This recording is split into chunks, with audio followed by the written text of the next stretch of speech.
Hey everyone, welcome back to Grid Chat. I am your host, Marissa Tandon, and my guest today is a guest you've already seen. He's a cool guy. He's a content creator. His name is James Coker. Howdy. And, and I'm thrilled to have him back. To you, it's been days. To us, it's been maybe 10 minutes. So Yeah. we're excited to be back in your feeds. We're here to talk about your career, your fun stuff, all the cool stuff you get to do online. And everyone's kind of familiar with your vibe. We've already done, I think, like over an hour of talking about the race and how you feel about various people. We already know all of your opinions on the sport, but we don't know anything about you, man. Let's do it. I'm an open book. I'm excited. Well, just to get started, before you became an F1 content creator, what did you do? Who were you? Well, I still am. Still am an actor and a comedian. So I started when I first graduated from college. I worked in production. I was a production assistant on 30 Rock for 3 seasons. Oh my God. And worked on a bunch of other TV shows and movies. And then I eventually transitioned to commercials, but and worked as a office PA and coordinator on commercials. But while I was living in New York doing that, I was also taking classes at UCB in New York, and I eventually started performing comedy all over the city, mainly improv and sketch comedy, but sometimes some stand-up. Comedy festivals all over. Was making a lot of sketch comedy online. Eventually got reps, managers, agents, started auditioning for things, and for a long time, I really was trying to pursue a career both as a writer in TV and also as an actor. And the whole F1 content creator thing happened by accident. About a year ago, my wife and I binged Drive to Survive, got really into it, loved it. But the first race I ever watched was last year, and it was the Australian Grand Prix last season. I had never watched, let alone a Formula One race, I had never watched a race from any motorsport racing series ever before last year. So it's been a wild year that you've had, I feel like. Yeah, for sure. Yeah. I think also, I'm trying to remember what show it was. Someone posted a picture of you in a TV show recently, and I was like, oh my God, I remember that clip. It's the pilot from Unbreakable Kimmy Schmidt. That's what it is. It was Unbreakable Kimmy Schmidt. You're very recognizable if you put you back in that frame. I was like, oh, that's right. I've had small parts in a bunch of TV shows, and I was the spokesperson for Spectrum and Spectrum Cable for 3 years, from 2018 to 2021. And I shot 20 commercials a year for them pretty much. And I was just in a movie that premiered at Sundance, which was pretty cool. Small part, but in a few scenes. So still regularly audition, but again, this thing happened by accident. It started when my wife and I were in the car. We drive a Prius. We do not drive a fancy car. And I was driving and she was pretending to be the Ferrari engineer, doing team radio. And I was like, oh, this is really funny. Let's record it. So she started filming me, and she said push, box, all that nonsense. Mm-hmm. And that first video went super viral, and ESPN shared it, and motorsport.com shared it, and all these other sites. And I was like, okay, I still have footage from when we did that. I could probably cut 3 more versions. Mm-hmm. And those all went viral. And so I was like, okay, maybe there's something here. I'll do a listicle video. So I did if F1 drivers were Mario Kart characters. And then I did another one being if Formula One teams were NFL franchises. And those went viral. And so I told myself, okay, I'll keep making F1 stuff until it stops getting engagement. And it never did. And I went from 3,000 followers on Instagram to 49 in 6 months. And I sort of painted myself into this corner where I can only make Formula One content now, because whenever I try to make something that isn't related to motorsport, I get no engagement and nobody interacts with anything. Yeah, the algorithm's you're a car guy now. If you don't have a car in the video, we don't want to hear it. Pretty much, yeah. Yeah. Before that, were you making comedy content with that style of your stuff? Yeah. I mean, I've been making comedy stuff online for a very long time. I just done a ton of sketches, done web series, made a lot of talking to camera stuff like that isn't motorsport related. Mm-hmm. And I would have certain videos have some level of virality and do well, but I never was able to cultivate a following through that. Yeah. Yeah. Now I would say that you're a pretty recognizable face, and it's wild because it is TikTok. So it's TikTok and Instagram. It is very much like your face is very recognizable to the Yeah. F1 community. Do you feel like you've gotten sort of like a reputation for being the funny F1 guy? I think so. I think before I came along, there was already somebody doing that. Connor Moore has been making content in the F1 space for, I think, over 5 years, but he does impressions, and that's like all he does. He doesn't do any talking to camera stuff. He very exclusively does like impressions of the drivers, impressions of the team principals, and like does sketches of him acting off of himself. And they're very good. Like his impressions are amazing. But when I started making stuff, he was the only person I saw that was really doing comedy in the F1 space. Yeah. Like you have like the meme pages. You didn't have a lot of people like making like to camera comedy. Yeah. You have a very, I would say, like specific type of comedy when you're doing it, which is like Connor. I think I love his stuff because it's so well produced and so funny and so thought out. And you also have, I'm blanking on his name. There's a Swedish guy named Liam Kalevi who does, who also has a big following on TikTok in general. Yeah. But in the last year, he's leaned into F1 stuff. Yeah. But he doesn't exclusively make F1 stuff. And he's funny as well. Yeah. But you have like I think your style of comedy is really, I enjoy watching it because it doesn't take you out of what you're kind of already scrolling through. It feels very much like relatable and more like when I watch sketch comedy, I feel like I'm watching like a performance of, okay, I have to sit down and watch, not I'm like have to, but I'm sitting down and watching sort of like a scripted element, and your style has very much an energy of like, I feel like most people watch your content and think, oh, we could watch a race together and it would be really funny. Like James would have a lot of funny commentary to make. I really like that. I really like that about your style, where there's this feeling of sort of like, oh, we could text about the race and you'd have some funny things to say in the group chat. Like it's a good, I don't know. I like it. I like that personal style. And do you feel like any of that comes from like, you've had UCB training, you've had like sort of off the bat improv style comedy, and your videos are pretty quick? Yeah, absolutely. I think I'm just taking a skill set that I've developed over the last 10, 15 years and just applying it to this very specific niche. Yeah. And people are like, oh, how can you turn these ideas around so fast? Or how did you think about that so quickly? And often it's just because like, it's like math. Like if you've ever, I know you have an improv background too, right? Yeah. iOS.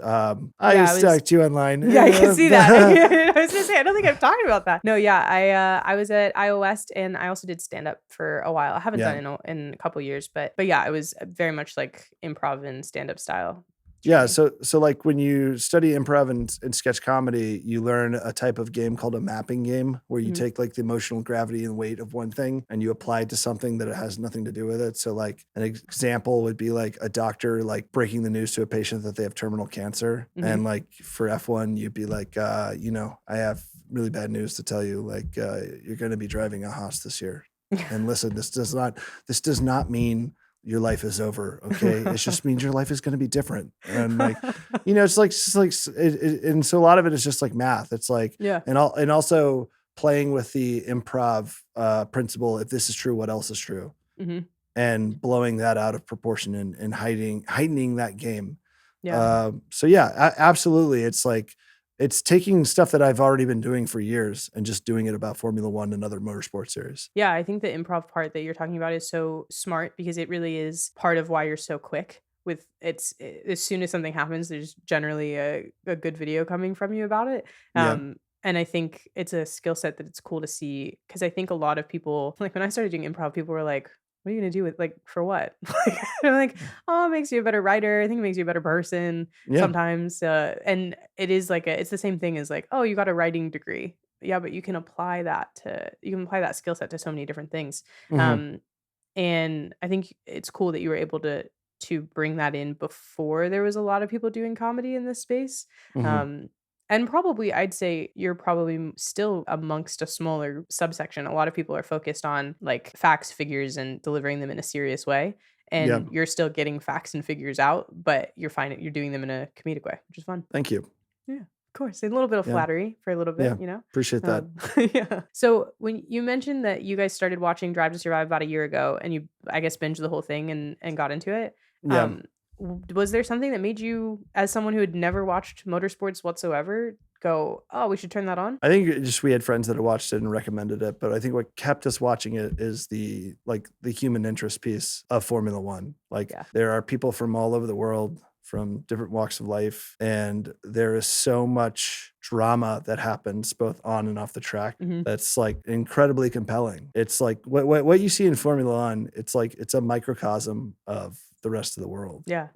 It's definitely like a more elite version of the world because all these people have like champagne problems, but it's just very intriguing to just watch these people constantly live in these high stakes situations. Yeah, it's cool. I think a lot of people kind of are negative on Drive to Survive, but to me, I think it does the thing that you're talking about now, which is the best way to get people to connect with stuff, which is that like sports are entertainment just as much as everything else is. And this gives you a chance to get behind the people and to connect with one specific person or to connect with each of them, to connect with all the different personalities. And then I think that's why you have more of a desire to watch one driver do better than another, or you root for the story of it. We talked about in our race recap, like the Ollie Behrman of it. You're rooting for Ollie because there's a good story behind it, not because you know anything about him beforehand. So yeah, I think it works. I've always said that like the race itself is thrilling, but without stakes, without a reason to care, the spectacle is hollow.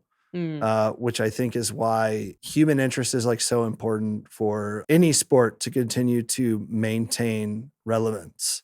And for so many, let's talk about like American sports, like football, basketball, baseball. A lot of that has to do with an individual's connection with that team because like they grew up loving that team, their family loved that team. So like they are emotionally tied to that. For a sport like Formula One, that isn't, while it is teams, it's mainly driver based. Like it is important for drivers to make fans want to care about them. Yeah, I agree. I think it's like spreading into the American sport element of it as well, where it's like with basketball back in the day, you were kind of attached to a team. Football, I think, is still very much like this is where you grew up, this is your team. Yeah. That's it. But there's elements of, I think, with social media and even reality TV as well, we're seeing a lot of these individual athletes try to become individual personalities that you care about. So like Marshawn Lynch is a great example of someone who's tried to use social media and performance in like, he was in Stars on Mars, which was very funny. He was great. You got a lot of his like energy from that. He was also in Bottoms. You're starting to see athletes across the board realize like, oh, if I can make someone like me, they don't have to live in Seattle to watch my games and to buy my jersey. 100%. Yeah. Yeah. He was very funny in Bottoms, by the way. He was. I love Marshawn Lynch. I actually, slight tangent, I went to the Netflix Cup that they did, and he was like one of the hosts or commentators, I guess. Technically, I don't know that you could call what was happening sport or commentating, but it was very fun and silly. And he was sort of like commentating the sport, and I had no idea he was going to be there. And my sister and I were there, and it was like, we were like, oh my God, that's Marshawn Lynch. And we were kind of very close to it. It was very fun. But I was like, I did not grow up in Seattle. I don't have any reason to care about Marshawn Lynch except for the fact that I watched him in Bottoms and I watched him on Stars on Mars for like 10 weeks, I think. And he was great. I loved him. I care for him deeply. No reason other than I think he's really funny.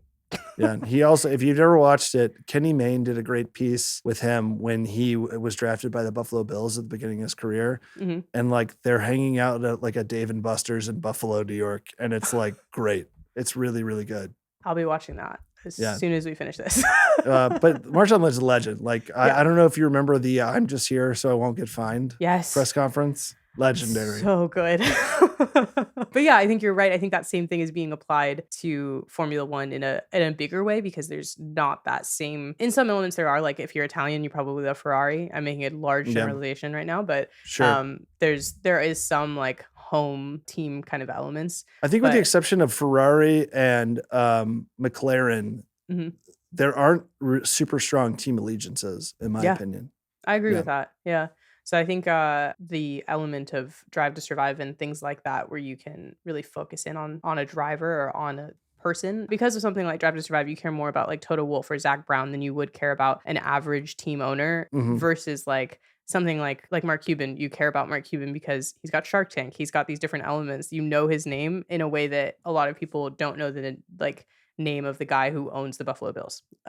So I think it's an interesting. It's Jessica Pegula's parents or grandparents, I believe. See, I didn't know that. Yeah. And I The feel tennis star, like she doesn't have to play tennis. She just does it because she just loves it. yeah, that's beautiful. Yeah. Does it for the love of the game. Well, you've had some pretty exciting opportunities just in the year that you've shifted over into doing Formula One content. You've gotten a chance to work with Sports Illustrated. You've gotten a chance to kind of work with teams in other series and be in the paddock. And correct me if I'm wrong, I think that was with Formula E. Yes. Yeah, what was that like? How did you make that transition from making your own content to working with bigger brands? Well, a lot of it just came from just having a manager. When I first started making Formula One content, I would occasionally have brands reach out to me asking to partner with them on something, and I did a few things here and there. But mainly, once I started working with my current manager, who's WTF1 talent, that's when like the opportunities really started coming because they have like the connections and the relationships with different brands and teams in the space, and they're the one actively like going out and trying to find opportunities for you. And unfortunately, if you're not top of mind and just like fresh in someone's brain about like a current partnership or opportunity, like you're not going to be considered, even if you are like more qualified than the next person who gets that opportunity. So having someone doing that legwork for you, I think is essential. And WTF1's great. There aren't a lot of companies in the space who exclusively represent motorsport content creators. There is Velace, which is another company that does that. And then a lot of other content creators are repped by managers or agents at more traditional agencies. Like I believe Connor Moore is repped by CAA, but like Connor Moore is also a very big creator, and it makes sense that he's at CAA because they're one of the biggest agencies. I believe Two Girls One Formula is repped by someone at Brillstein. There's different ways around it, but it wasn't until I started having representation that most of the opportunities started coming along. Yeah, it made that difference. Yeah. The Sports Illustrated thing happened pretty early on when I was like making Formula One stuff though. Angela Kim at the Arena Group reached out to me and said, hey, would you be interested in meeting? And I met with them and we sort of talked about maybe making some stuff for their Sports Illustrated Formula One accounts, both for TikTok and Instagram. Didn't hear from them for a few months and then they finally got back to me and I met with Jaden Kraft, who is the admin of the SIF1. And we sort of started talking about like, what would a weekly video series from me look like? And how can we differentiate that from your personal page? And also how can we differentiate those videos from what I'm already making? And we sort of settled on this style of video where we're talking about history of teams, history of drivers, talking about like specific Grand Prix that happened like 20, 30 years ago, talking about certain like historic moments in Formula One history. And we sort of landed on a edutainment style video and series that is very similar to someone like Frank Michael Smith. I don't know if you follow him on TikTok. Yeah. The Sports Illustrated thing came before I started getting representation, but it's been like a very cool, like fun experience. The thing I like about your Sports Illustrated content specifically is it kind of reminded me of how the Vlogbrothers started doing like SciShow and Crash Course, which are John and Hank Green, if you're not familiar with them. But they have that sort of energy of like, I'm going to teach you something, but it's going to be really fun. And that's sort of how your Sports Illustrated videos specifically feel, because there's like, it's very clearly well researched, very clearly like, here's some facts, we're going to talk about this and it's going to be cool. But I don't feel like I'm going to school, and I always generally learn something because it's a different angle than the current. It's not like educational about what's happening right now that everyone's talking about. It's educational about the stuff you might have missed because you weren't a fan yet. I think one of the biggest things that Jaden wanted to do with the videos we do for SIF1 is like he wanted it to be evergreen and have someone be able to watch the video right when it came out or a year from now and it's still like maintain some relevancy. And I think it's so much of what happens in the F1 space is reactive to like whatever the current headline is or whatever currently just happened. And what we end up seeing is 20 or 30 content creators making like some version of the same video. Which I'm as guilty of as well. I do it, I'll make a video and then I'll see 10 other people do something very similar. And that's just sort of like the nature of the game. There's nothing wrong with that. But I think we were trying to make something just like a little different in that sense. Yeah, I think you succeeded. So I think it makes sense. Yeah, it's cool. I like it. If you're not, I will say, if you're not following that account, it is really fun. Like it's just you learn something different each time, and running through those videos, like you're saying, it's not old news. I mean, it is actually, I guess, by nature of this old news, but it's not old news in the sense that you shouldn't know about it anymore. I got to give credit to Jaden Kraft because he built that account from scratch, and it now has almost 100,000 followers on Instagram and almost has 300,000 followers on TikTok. And he started it at the beginning of last season.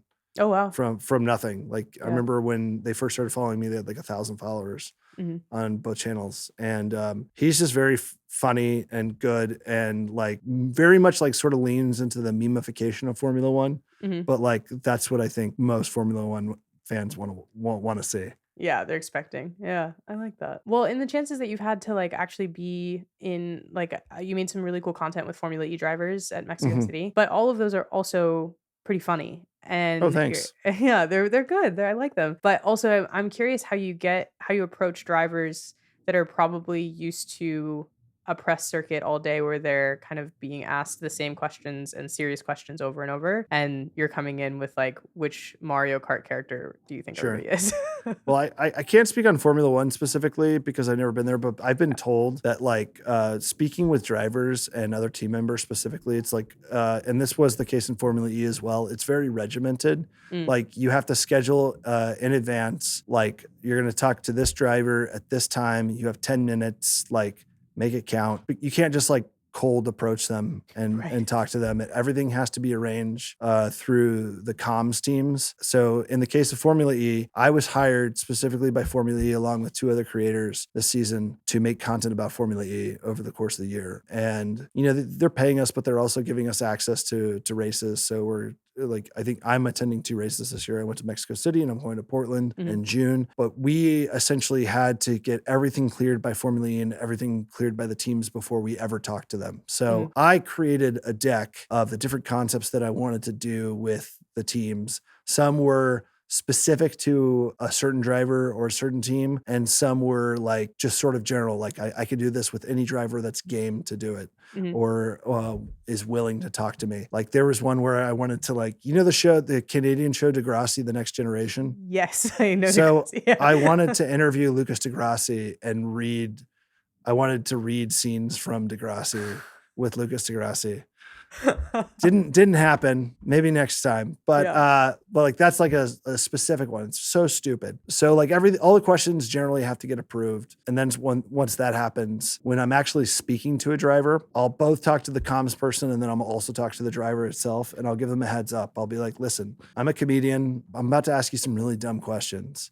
So if for whatever reason you're like, I don't really want to answer that, like everything that I edit and put out has to be approved by your team and approved by Formula E anyway. So like, if there's anything you don't want to talk about, that's fine. Just let me know. Yeah. And typically all the drivers would be like, thank God you're going to ask me dumb questions, because I've been answering the same 3 questions from all the reporters for the last day. So I much rather do something fun and stupid than be answering technical questions that I've answered 100 times already. Yeah.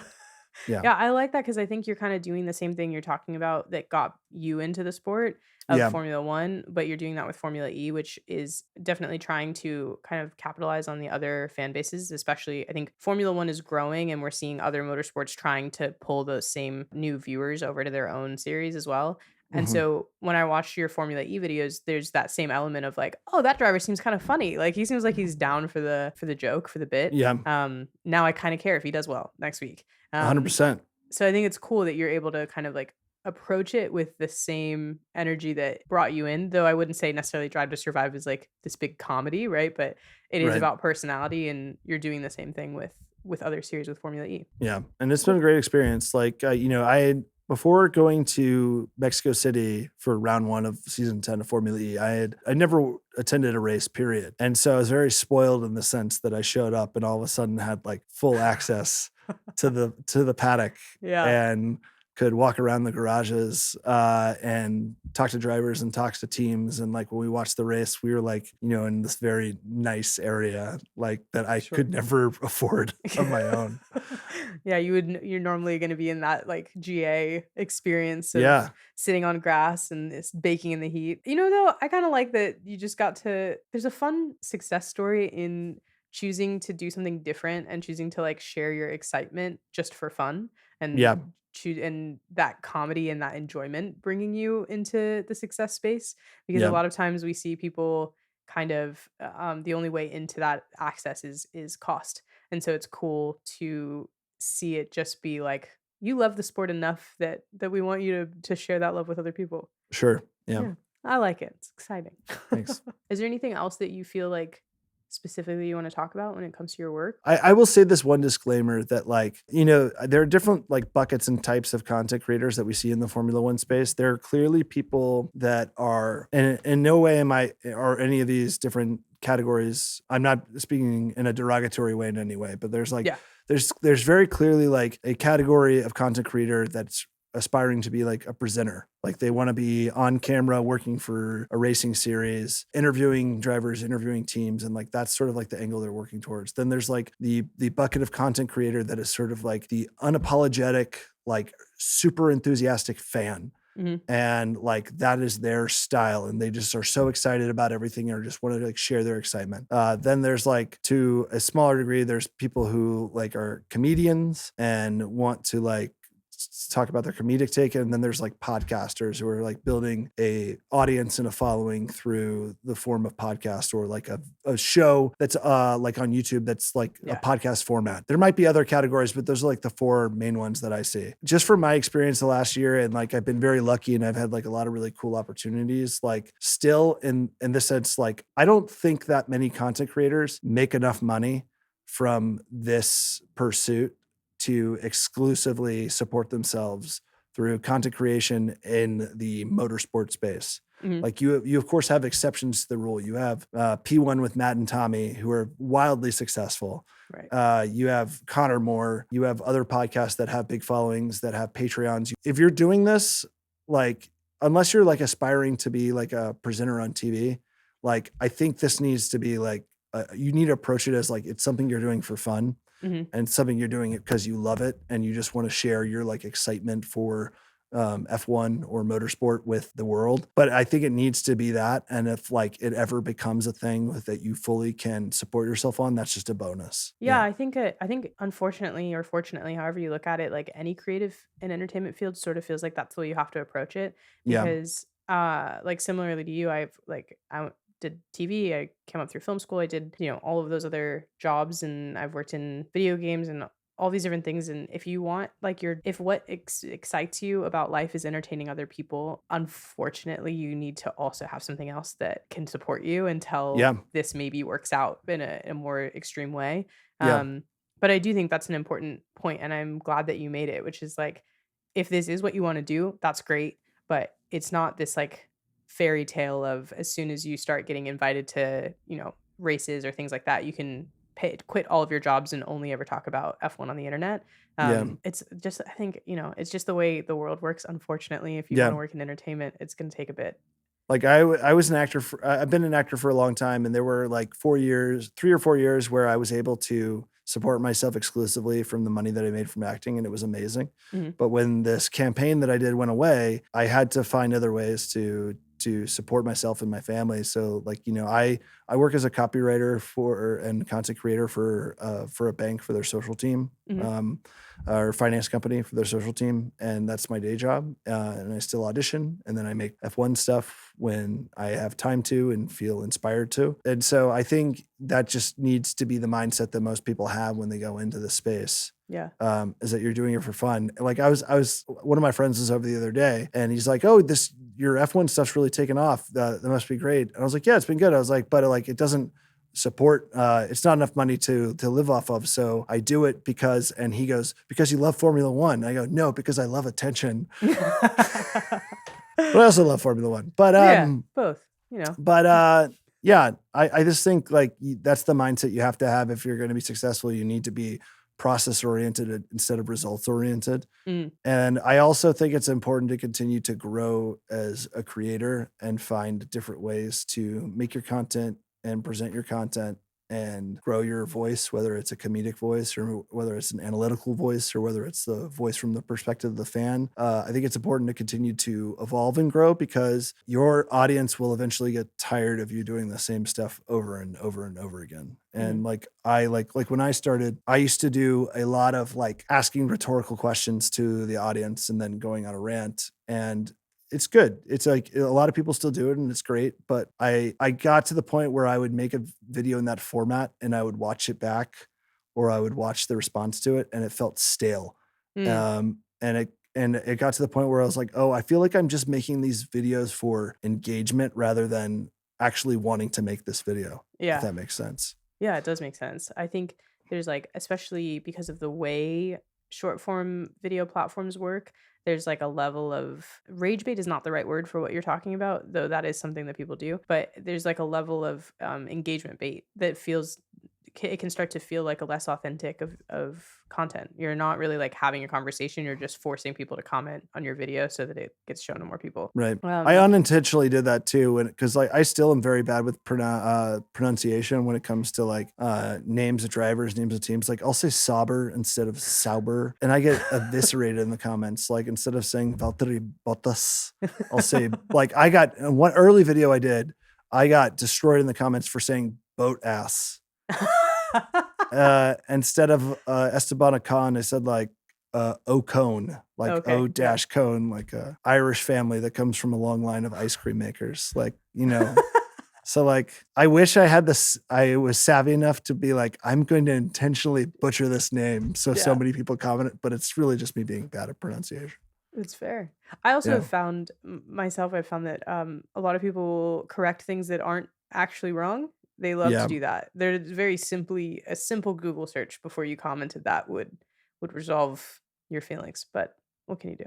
I feel like ultimately, like a lot of people who comment, like especially when it's a negative comment, that is not directed at you. They just want these people just want to be heard. Like we live in a world and live our lives in a way now that is inherently like very lonely and isolated. And often people are commenting just because they are desperately seeking connection. Mhm. And while they're doing it in a very abrasive and scathing way, they're just trying to like communicate with another human being because they're so lonely. I'm curious if you were giving advice to someone who is potentially thinking about putting F1 or any type of content online and starting to do content creation themselves. We have talked individually about like the mental health aspect of it, of managing the comments and trying to figure that out. And I think you've made a really kind of good point that I hadn't thought about, which is these people are very lonely and they're going about it in the wrong way.